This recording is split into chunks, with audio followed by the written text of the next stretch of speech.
इक्कीस मई की रात को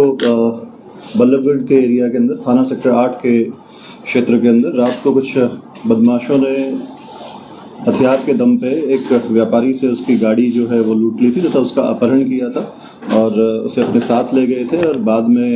जो है उनको नोएडा से जो है बंधक जो है उसे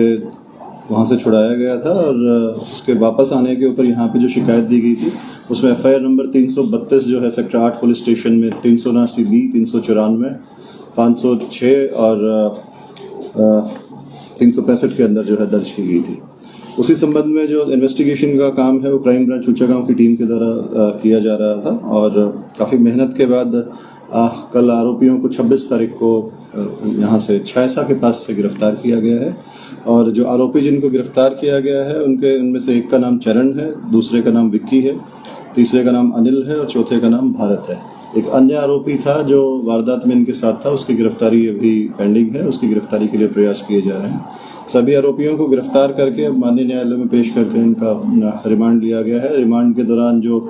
व्यापारी जिसे बंधक बनाया गया था उसकी सोने की चेन जो लूट ली गई थी उस चेन को बरामद किया जाएगा और गिरफ्तारी के दौरान इन लोगों से एक देसी पिस्टल और 6 जिंदा राउंड जो है वो बरामद किए गए। इनका मकसद सिर्फ कार लूट का था या उसका अपहरण करना था? जी, इन लोगों का पहले से ही लूट की योजना बना करके ही वहां पर इंतजार कर रहे थे और जब ये बाटा के पास पहुंचे तो वहां पे व्यापारी जो पहले से वहां पे खड़े थे अपनी बेटी को मेट्रो स्टेशन पे रिसीव करने के लिए वहां पे खड़े थे और उन्हें वहां पे वो सुनसान जगह पे खड़े दिखे और उन्होंने उसे अपना टारगेट बनाया। ये पहले से इस चीज का प्लान कर रहे थे। सर, इनका पहले से कोई क्रिमिनल रिकॉर्ड है? जी, जो मैंने बताया जो 4 आरोपी गिरफ्तार किए गए हैं इनमें से एक आरोपी के पहले 7 क्रिमिनल केसेस हैं जिसके अंदर पहले भी लूट की वारदातें और छीना झपटी के हथियार के दम पे जो छीना झपटी के मामले हैं वो पहले से दर्ज हैं और एक अन्य आरोपी के खिलाफ 2 लड़ाई झगड़े के मुकदमे जो दर्ज हैं। बाकी 2 आरोपी जो और हैं उनका अभी कोई क्रिमिनल रिकॉर्ड अभी तक सामने नहीं आया है। रिमांड के दौरान ये पूछताछ की गई। बात करें शिक्षण योग्यता की, कितने योग्यता कितने पढ़े लिखे? इनमें से एक आरोपी चरण जो है वो 10th तक पढ़ा हुआ है और अनिल जो है वो अनपढ़ है और एक ओयो होटल फरीदाबाद के अंदर चलाता है, बेसिकली पानीपत का रहने वाला है और जो भारत है वो 12वीं तक पढ़ा हुआ है। कोई सर रैकी वगैरह की या फिर कोई जानने वाले थे इनमें से पहले? इनके द्वारा कोई रैकी पहले नहीं की गई, ये सिर्फ और सिर्फ इन्होंने प्लान बनाया कि हमने वारदात करनी है और उस टाइम पे रोड पर आ गए और वहां पे जो भी नेट सॉफ्ट टारगेट नजर आया उसी को इन्होंने टारगेट। इनमें से एक आरोपी जो है वो लगभग 40 वर्ष का है, एक की उम्र 23 साल है, एक की उम्र 28 साल है और इनकी अगर आप जो काम करने की जो आप पूछ रहे हैं तो इनमें से कोई भी प्रॉपर्टी रेगुलरली बेस पे कोई भी एम्प्लॉयड नहीं था। इनमें से एक जो चरण है वो छोटा मोटा प्रॉपर्टी का अपना कोई काम करता है तथा एक अनिल जो है वो ओयो होटल अपना चला रहा है।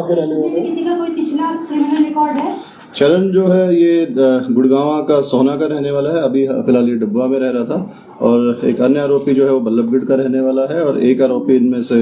यूपी का रहने वाला है तथा एक अनिल जो है ये पानीपत का रहने वाला है। क्रिमिनल रिकॉर्ड की अगर इनकी बात करें तो मैंने पहले भी बताया कि चरण के खिलाफ 7 मुकदमे पहले क्रिमिनल केसेस जो है लूट के छीना झपटे के हथियार के दम पे जो मुकदमे पहले से भी दर्ज हैं और एक जो अनिल है उसके ऊपर 2 लड़ाई झगड़े के मुकदमे जो है पहले से फरीदाबाद में जो मुकदमे दर्ज हैं वो फरीदाबाद के भी हैं और गुड़गांव के भी। इनका मकसद जो है केवल अपहरण करना था, गाड़ी लूटनी थी या फिर क्या करने की कुछ ऐसी प्लानिंग थी? अभी तक की जो पूछताछ में सामने आया है इनका जो पर्पस था वो लूट का था और जो फाइनेंशियल गेन के लिए इन्होंने इस चीज को प्लान किया था और जो अन्य जो इनका जो मकसद अगर कोई रहा होगा तो उसके बारे में अभी पूछताछ जो है वो पुलिस रिमांड के दौरान इनसे की जाएगी। सर, कैसे गुत्थी सुलझाई गई और कितनी मशक्कत जो है पुलिस कर्मियों को करनी पड़ी और कितने दिन का जो है प्रोसेसिंग रहा? आरोपियों के